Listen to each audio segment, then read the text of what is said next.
कान्ता अमिलो बनाऊ भनेर कोसिस गर्दै हो नि बबेली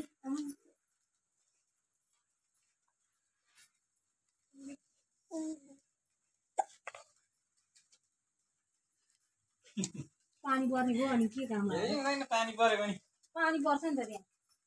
पानी पनि सानो बिग्रिने हो सुरजले भए भइसक्यो सुरज त्यो भन्दा राम्रो पार्नु पर्दैन पर्दैन भने एउटा चाहिँ यसो हेरौँ न त्यो भित्रको त्यस्तो त निकाली बस्नै परेन नि त्यति भयो भने झिरिपै आउँछ सरी सुरज त्यो छिटै पार्नु खोज्यो कुन साग खावा गाडीमा त जानु पर्ने पानी आयो भने रोके भइहाल्ने रहेछ अहिले नङ मात्रै दुख्छ त्यो मिल राम्रोसँग देख्नु त्यस्तो गर्नु पर्दैन भाइ त्यति साह्रो दुख्नु पर्छ है यसलाई नै फुटौँ पेलेकै नि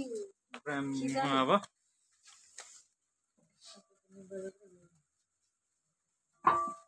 त्यो फेदमा भित्र पुर्याउनु हुँदैन त्यसको नि तरिका हुन्छ त्यहाँ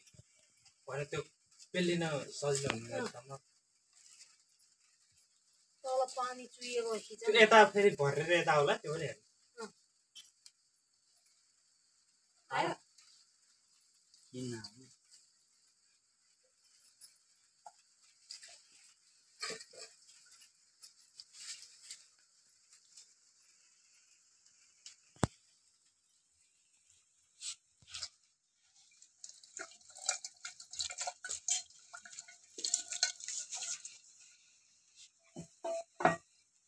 कुनैपट्टि पोखिया जस्तो म नआँखा त्यस्तो पुगेको छैन हजुर हो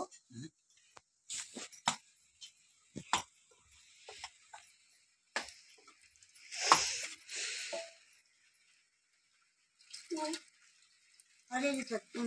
भाँडाबाट उता जान्छै जाँड छ हेर त यता आउन त मजाले आउनु नि